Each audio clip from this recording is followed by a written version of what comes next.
Bonjour à toi et bienvenue à l'Incubateur, mon podcast hebdomadaire pour t'apprendre à devenir un homme que les autres admireront pour ta résilience, tes valeurs et ta confiance en toi.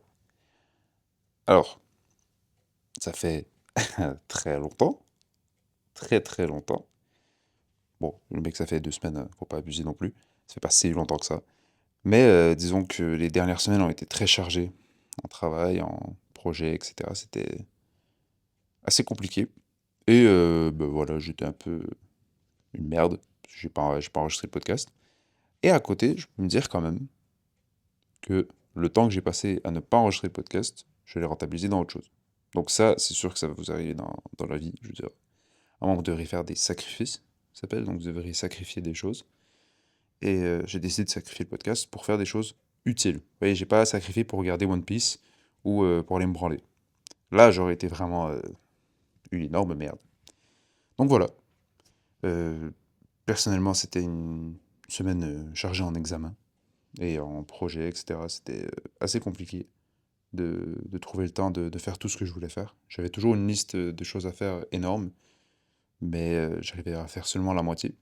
Et ça fait référence à un podcast que j'avais précédemment fait sur le problème et le piège du semi-complété.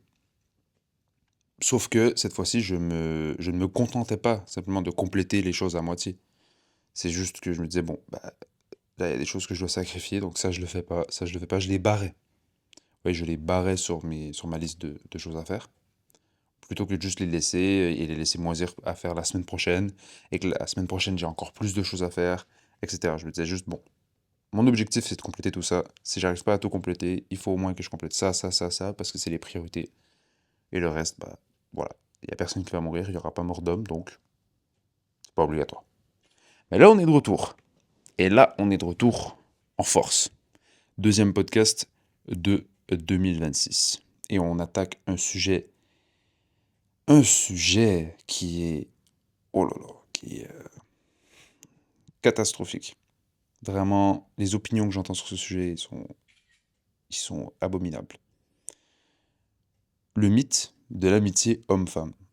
Bon, de toute façon, t'es capable de lire le titre de l'épisode, tu sais qu'on allait parler de ça.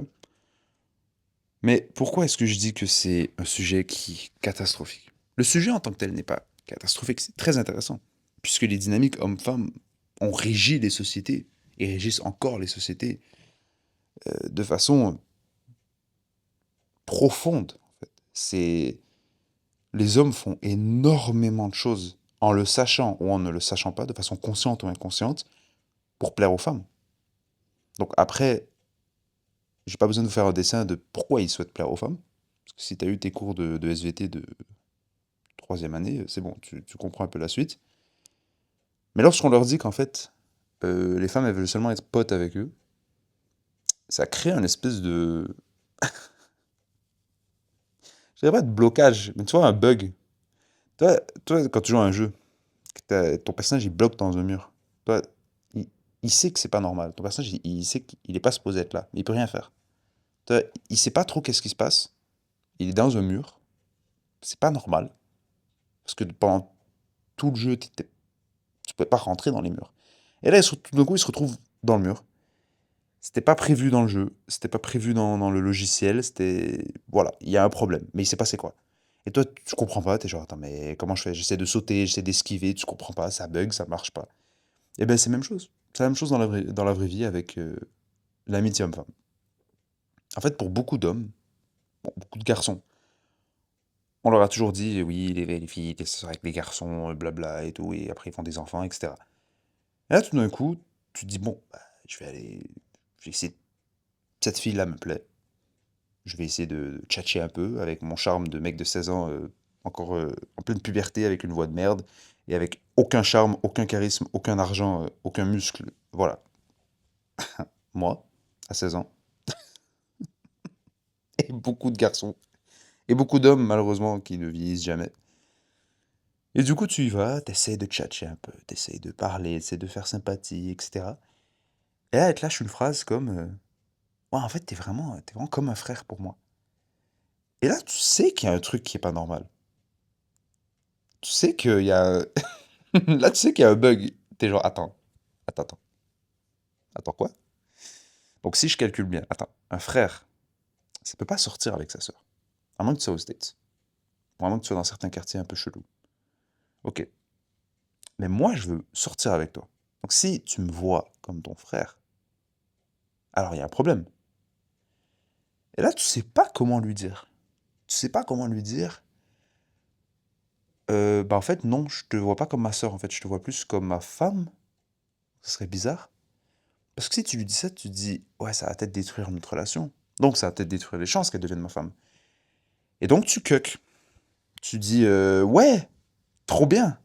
Ah ouais, c'est trop bien. Ah. Et là, tu rentres chez toi, tu te dis, alors, tu refais la trame un peu, tu comprends pas ce qui se passe. Et à ce moment-là, il y a deux réponses possibles. Soit tu restes et tu cuck, et tu dis, bon, ouais, non, t'essaies de te convaincre, en fait. Tu dis, oh, peut-être qu'en fait, c'est mieux que ça soit juste ma pote. En fait, je me sens bien avec elle. Ouais, en fait, non, c'est juste ma pote. Tu vois, je suis capable de me dire que j'ai pas envie d'avoir des sentiments pour elle, etc. Ou tu deviens misogyne. Normalement, voilà. Bah, tu deviens misogyne et tu te dégages. Parce que tu te dis, non, je suis pas là pour ça. Et ben, par contre, tu vas te faire détester, probablement, par elle et par ses potes. Parce qu'ils vont dire, oh, c'était un mec qui cherchait juste la relation, il cherche rien de sérieux, etc., etc. Malheureusement, pour toi, pour ton bonheur personnel, c'est mieux la deuxième option que la première. Parce que dans la première option, je t'explique, ok? Parce qu'il y en a peut-être qui écoutent ce podcast et qui sont dans cette situation. Qui, là, ils viennent de répondre à un mème que leur meilleure pote, elle leur a envoyé. Euh, Elle se fait écrire par d'autres garçons, par d'autres hommes, possiblement, ça dépend de l'âge que vous avez. Elle se fait écrire par d'autres mecs. Et elle est attirée par d'autres mecs. Elle n'est pas attirée par vous. Ok, c'est simple. Voilà. Si elle vous a dit que si elle vous a dit qu'elle vous voit comme son frère, elle vous voit réellement comme son frère, hein, et elle n'est pas attirée par son frère. Voilà. Donc déjà, ça c'est clair. Deuxièmement, elle peut pas être attirée par son frère. Genre, c'est impossible. Elle ne peut pas être attirée par son frère. Donc vous êtes hors ligue. C'est pas que vous n'êtes pas assez haut, etc. Vous êtes hors ligue. C'est terminé. Vous n'êtes même pas dans le classement. Ok. Et troisièmement, vous allez crever, et c'est expérience vécue, hein, vous allez crever parce que lorsqu'elle va se faire aborder par d'autres mecs, lorsqu'elle va sortir avec un autre mec, lorsqu'elle va vous parler, parce que vous êtes son frère, donc elle peut se confier à vous, donc elle peut dire, ouais, Jonathan, tu sais, Abdel, il est trop beau, vraiment, je sais pas, mais vraiment, il me fait quelque chose. Vous allez, mais les gars, vous allez avoir des douleurs au cœur que vous n'allez jamais avoir eu auparavant. Vous allez crever, vous allez avoir l'impression de faire une crise cardiaque lorsqu'elle va vous parler des autres mecs parce que vous allez imaginer des scénarios, vous allez avoir des images horribles. Ok. Donc je vous dis direct, s'il y a une femme qui vient et qui vous dit ouais, t'es comme mon frère, vous devez être honnête avec vous et avec elle. Vous devez lui dire, écoute, je ne te considère pas comme ma sœur, je te considère peut-être comme une amie, mais une amie avec qui il peut avoir plus et avec qui je souhaite et une amie avec qui je souhaite qu'il y ait potentiellement plus. Donc, si tu me considères comme ton frère, malheureusement, on va arrêter ça là parce que je n'aime pas la dynamique qui est en train de se construire. Et là, vous allez voir devant, il peut y avoir deux réactions. Soit c'est une femme mature qui va dire ok, bah, etc. Bon, soit ok, bah, je comprends, mais moi, voilà, etc. Et ça s'arrête et vous serrez la main, c'est bon, ça finit là. Ok, simple. Deux adultes qui partent. Soit elle va pas comprendre et elle va dire que vous êtes juste une merde et que non et que blabla et que si et que ça. Là, c'est pas votre problème. Mais il faut que vous soyez honnête avec vous et avec elle-même. Parce que vous pouvez pas après rager et devenir misogyne et dire ouais non les femmes c'est tout des gna gna gna gna gna gna comme Andrew Tate alors que vous n'avez pas été honnête avec elle parce que vous êtes encore plus une merde que elle parce que elle a rien fait de mal.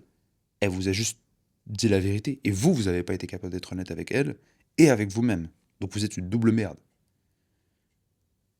Bref. Maintenant, la question fatidique, la question qui tue, la question à 1 million d'euros. Est-ce que l'amitié homme-femme existe? Ben, avec ce que j'ai dit, là, avec ce que j'ai raconté comme histoire que beaucoup d'hommes ont vécu et vont vivre, on pourrait avoir l'impression que non, que ça n'existe pas parce que ça mène toujours à ce qu'une personne développe des sentiments et que ça brise la relation, en fait. Et qu'il faudrait vraiment un miracle ou que ça tienne plus de l'exception que de la règle, qu'il y ait simplement une amitié parfaite, où il n'y a aucun sentiment entre les deux. Je ne suis pas exactement de cet avis-là. Alors, déjà, définissons l'amitié homme-homme et femme-femme, qui sont plus simples.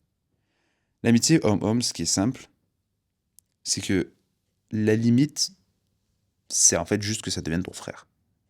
Le summum de l'amitié homme-homme, c'est que ça devienne ton frère. Le summum de l'amitié homme-femme, excuse-moi, femme-femme, c'est donc que ça devienne ta sœur. C'est vraiment que ça devienne quelqu'un avec qui tu partages tout.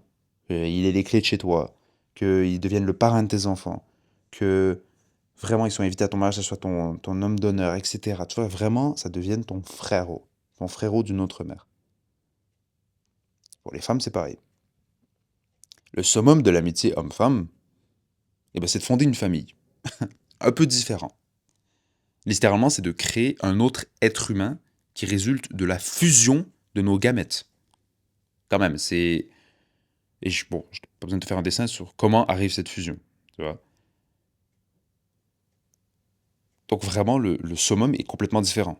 Donc déjà, la courbe de progression entre temps et amitié, niveau d'amitié, est complètement différente. Parce qu'à un moment, l'homme et la femme, leur amitié va atteindre un nouveau stade qui est absolument inatteignable entre hommes ou entre femmes.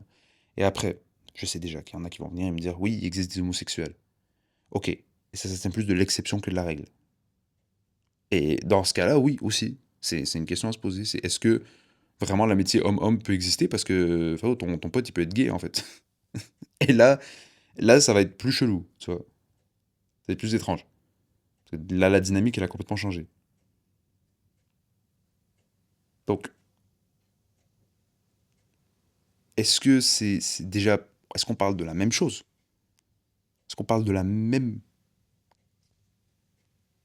signification d'amitié? La même définition d'amitié? Selon moi, non. Selon moi, on parle pas de la même chose, déjà. L'amitié homme-homme et l'amitié homme-femme. C'est juste que on a peut-être une pauvreté de langue qui nous force à utiliser le même mot. Vous savez, vous avez jamais senti que vous vouliez dire, vous vouliez définir un concept, définir une chose, définir une idée. En fait, vous n'aviez pas assez de mots. Vous n'aviez pas assez de termes différents pour définir, pour mettre des mots sur vos sentiments, sur vos idées. Et ça, c'est assez chiant. Donc, qu'est-ce qu'on peut faire pour éviter que, par exemple, avec une femme, notre amitié dérive en quelque chose qui est catastrophique, tu vois, qui va beaucoup plus haut que ce qu'on voudrait. Nous, on veut juste que ça soit notre ami. Mais selon moi, il y a seulement deux possibilités pour qu'une amitié homme-femme existe réellement. Parce que je l'ai vécu et je la vis en ce moment. Je peux officiellement dire, j'ai quelques, vraiment, ça se compte même pas sur les doigts d'une main, quelques amies filles, des filles que je considère amies, des femmes que je considère amies. Mais elles sont arrivées dans deux cas très précis. La première, c'est qu'elles ne résultaient pas d'une rencontre spontanée. Je m'explique. Un mec, tu vas à la salle, il est sur sa machine, il est sur les squats, peu importe. Il est sur le leg press, tiens. T'as besoin des leg press. Tu y vas, tu sais même pas c'est qui, tu sais même pas c'est quoi son nom, tu t'en fous de sa couleur de peau, sa race, tu t'en fous complètement. Là, je le vois, tu dis, mec, est-ce que t'as bientôt fini? Il va dire, ouais, mais en fait, tu vois, on peut tourner. Ok. Là, vous tournez. Là, il dit, ouais, j'ai vu ta forme, tu sais, tu pourrais essayer de faire ça et tout. Et tu dis, ah ouais, ok, c'est intéressant. Là, vous commencez à parler, tu vois sa gourde, il y a je sais pas, un truc, un signe de Batman dessus. Tu dis, ah ouais, t'aimes Batman? Non, moi, j'aime plus ça. Ok, t'as... Là, vous commencez à parler et tout, et c'est trop bien. Et là, finalement, vous faites le reste de votre entraînement ensemble. Et là, après, vous échangez vos contacts. Et après, vous allez faire une séance ensemble. Après, vous allez manger ensemble. Et après, il t'invite chez lui. Après, tu l'invites chez toi. etc. Et après, vous gamez ensemble. Et en fait, vous devenez potes. Tu vois. Mais c'est arrivé d'une façon complètement spontanée. C'est juste, tu t'en foutais à la base, c'était qui?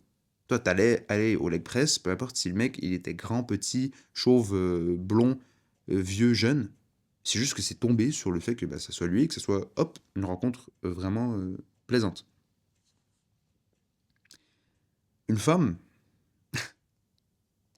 d'habitude, si c'était une fille sur le leg press, et que on sait tous, allez, je suis presque sur tout le monde qui est allé à la salle a au moins essayé de faire ça une fois, c'est une technique, je vais pas dire que c'est une technique de merde, mais en fait, c'est une technique qui est tellement utilisée que d'habitude, elles le savent, en fait. Elles le savent direct. Les femmes savent reconnaître les signes. Lorsque t'as un mec qui arrive et fait ouais, est-ce que t'as bientôt fini ta série?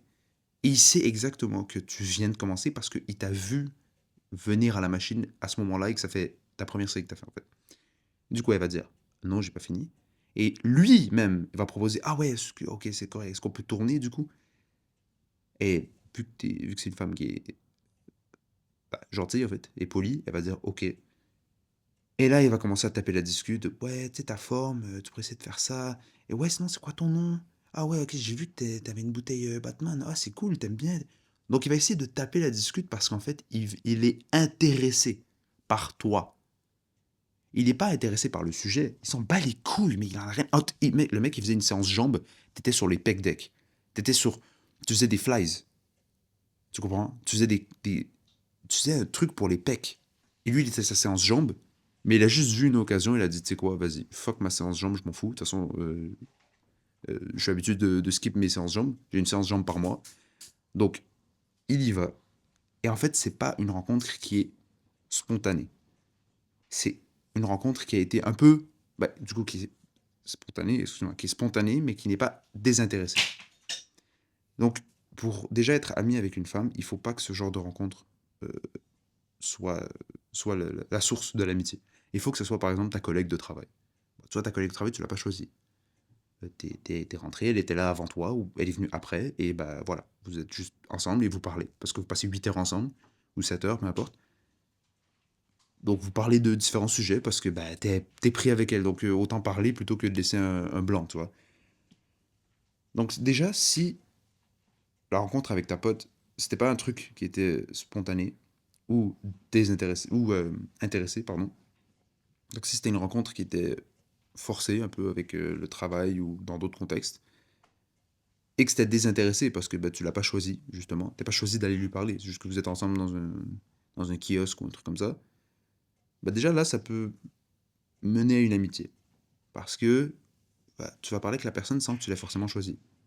Et vous allez trouver des sujets en commun, vous allez discuter de différents trucs et tout, et de toute façon, t'es prise avec elle, donc à un moment, si ça te fait chier, de toute façon, t'as pas le choix de parler, vraiment, donc tu vas parler, mais tu vas parler un peu de façon désintéressée. Après, cette femme-là aussi, tu peux être très attiré par elle, et là, c'est fini, il n'y a plus d'amitié. Il n'y a plus d'amitié. Si t'es vraiment attiré par elle, il n'y a plus d'amitié possible, c'est fini. Euh, c'est... Encore là, fini, ça va plus tenir de l'exception que de la règle, toi, que, que ça puisse fonctionner. Et deuxième cas possible, donc si déjà cette situation est respectée, donc une rencontre forcée, un peu, et désintéressée, il faut qu'il y ait des limites imposées. Il faut pas que tu l'invites chez toi, seul à seul, que vous commencez à regarder un film, un à côté de l'autre. En fait, les gars, montez-vous pas. Quand même. Et ne jouez pas avec le feu, tu vois, ne tentez pas le diable. Il faut qu'il y ait des limites. Déjà, si elle est en couple, et si toi t'es en couple, c'est bon. Là, déjà, ça nettoie beaucoup de choses. C'est bon, ça nettoie le terrain, tu vois. Les deux, sans même avoir à le dire, vous êtes en accord de bon, c'est bon, on est en couple, donc on va déjà pas dépasser des limites parce qu'on respecte quand même notre partenaire. Et deuxièmement, même quand vous parlez, bah, il faut que ça reste pas trop personnel, tu vois. Elle va pas te pleurer dans les bras. Quand même, tu vas pas tout lui raconter sur. Non, tu vas surtout ne pas tout lui raconter sur ta copine. Et elle va pas tout te raconter sur son mec. Parce que là, à un moment, c'est bon. Faut pas non plus dépasser les limites. Et mais tu vois, c'est ça que je veux dire. C'est qu'il faut fixer des limites. Soit tu le dis de façon explicite. Parce que de toute façon, dire les choses de façon explicite, honnêtement, c'est parfois la meilleure solution. La meilleure solution, comme ça, il n'y a pas d'ambiguïté. Il n'y a pas de quiproquo, il n'y a pas de «Ah oui, mais je croyais que, non, mais en fait, j'insinuais que». Donc si tu fixes des limites avec une femme que tu as rencontrée de façon forcée et non intéressée, l'amitié est possible. Je te confirme, l'amitié est possible. Par contre, si à un moment des limites sont dépassées, où il y a des touchés un peu physiques, où il y a des regards, des jeux de regard un peu, des paroles un peu, on va dire, sous-entendues, alors là, c'est terminé. Dès qu'il y a un peu de jeu sexuel, dès qu'il y a un peu de tension, c'est terminé. L'amitié est finie. C'est impossible. Parce que c'est simple. Il y a un de vous deux qui va flancher, en fait, qui va craquer, et ça va partir en couille. Donc, fais-toi plaisir, et fais-lui plaisir, et arrêtez de vous parler. Coupez la relation. Et là, je te dis ça à toi, directement. Toi qui es pris dans une relation comme ça, qui est pris dans une relation où tu es ami avec une femme qui t'intéresse de fou, mais qui n'est clairement pas intéressée par toi, et qui te l'a potentiellement dit, arrête. Arrête. Coupe. Et t'as pas besoin d'avoir son accord, hein, t'es pas son chien. Hein. T'as pas besoin d'avoir son accord pour couper la relation. Donc si tu lui dis, écoute, j'aimerais ça qu'on arrête de se parler, si elle vient et elle essaie de dire, non, mais écoute, non, mais je voudrais pas, parce que t'es pas son chien. Hein. T'es pas son chien. Je te répète encore, tu n'es pas son chien. Tu es un homme avec tes propres envies, tes propres valeurs, tes propres convictions, tes propres opinions, tes propres choses à faire. Et donc quand ta parole n'a aucune valeur et n'a aucune puissance, elle va encore moins te respecter. Donc si elle vient et te dit non mais je veux pas et tout, et que tu dis ah ok je m'excuse, carrément tu t'excuses en fait, bah, mais elle va encore moins te respecter. Et les gens auront raison de ne pas te respecter, parce que même toi tu te respectes pas, t'es pas capable d'assumer ce que tu dis. Donc, si t'es pris dans une relation comme ça, quitte. Et à l'inverse, si tu sens que toi t'es en amitié avec une femme, toi y a rien de ton côté qui est ambigu, mais que elle, tu sens qu'il y a quelque chose, tu sens qu'il y a un truc, quitte aussi. Quitte parce que tu lui fais du mal. Et faut pas non plus être un fils de pute. Ne joue pas avec ses sentiments. Ne joue pas avec son temps, ne lui fais pas perdre son temps. C'est de l'ego. C'est complètement de l'ego, c'est un comportement de bâtard. Quitte. Dis-lui, écoute, je sens qu'il y a un truc. Et sois honnête, putain, sois honnête, vraiment. Sois honnête. Dis-lui, je sens qu'il y a un truc. Écoute, je vois tes signes, je vois ton jeu. Je suis pas intéressé. Donc, je préfère qu'on arrête ça maintenant. Et que tu ailles chercher ailleurs. Et que tu finisses ta vie avec un autre homme. Et que tu finisses heureux, tu vois. Fais-le pour elle. Plus que pour toi, fais-le pour elle.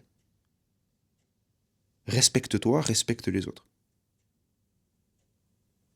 Et là, mais là, ta valeur en tant qu'homme va exploser à ses yeux. Probablement, elle va encore plus t'aimer.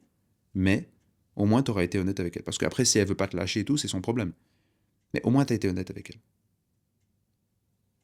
Et crois-moi que ça, c'est le signe d'un homme de très très grande valeur. Sur ce, c'était Safe Badruddin pour l'incubateur. Et comme d'habitude, cherche la difficulté.